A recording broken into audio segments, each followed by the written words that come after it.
is our code section. Here we have the sample input file, which stores the master underscore role.csv and the responses underscore csv responses.csv file.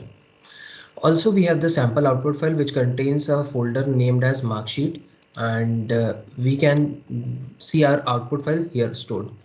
And after that, we have the templates file, which contain the view.html file, which contains the HTML of the project. Here we have used in the front end, we have used our HTML, CSS, and JavaScript, and for the backend, we have used Python. Then we can see the app.py file.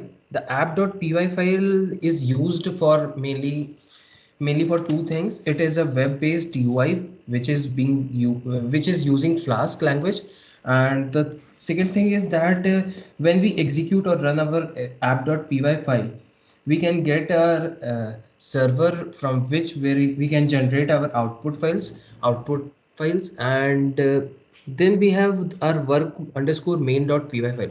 It stores all the functions, and in our work underscore main we have our generate output file, we have our generate concise output file, and the send email file, and now we will be running it. Okay, so let us execute our work underscore main.py file.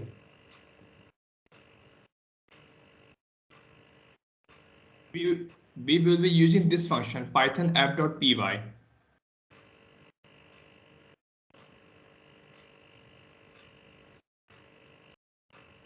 Okay, so on execution of our code, we can see that there is a link, and this is the same link that we will be generating when we use our app.py file. So this link bring us to the marksheet generator UI, and we can here browse and select our master underscore role.csv file. So let us select it, master underscore dot role, and we can also choose our responses.csv file. It is selected,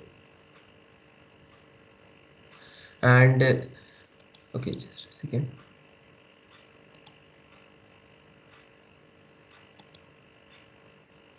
Now we will be giving, for example, 4 marks for correct answer, and -1 for the wrong answer. Now let us generate our mark sheet roll number wise. Now as we can see, it has been processing, so it would be taking some time, but it would be generating our sample output. So let us view our sample output.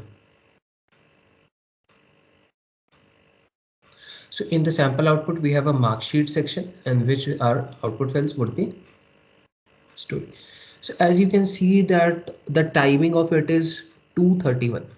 It is the correct time that we are operating our file. So the outputs are being generated. Slowly it would be generating all the outputs. Now we can go back to our main part. Here we can now generate our concise mark sheet. So we need to just yeah, you can Yes, continue. yes. While in the concise mark sheet, it has been generated. Like by clicking here, by by by selecting Okay. this same file, input file, and the same responses, and putting in the same mark like a previous one.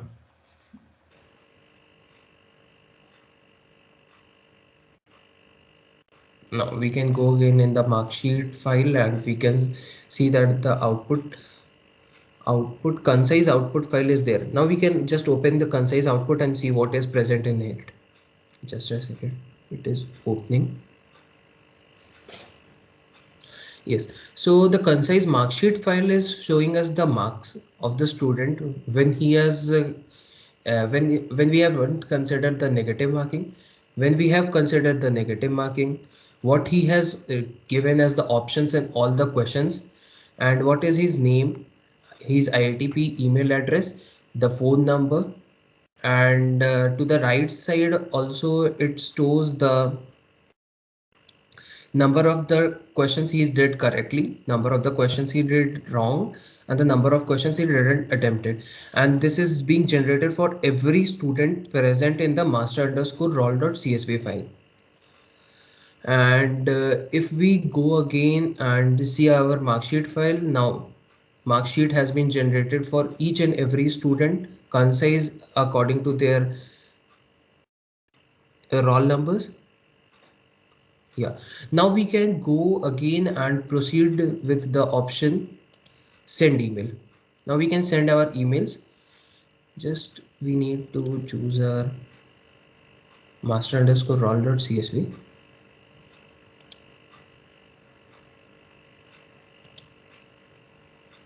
Okay, the responses.csv. Let's open this also. For correct, it's +4, and for the wrong, it's -1. And we will be first clicking on this. Otherwise, the error will be generated first on this thing.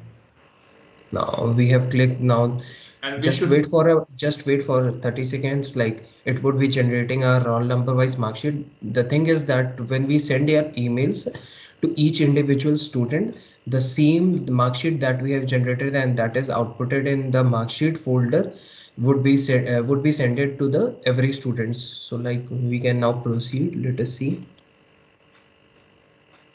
Okay, so I think it has proceeded.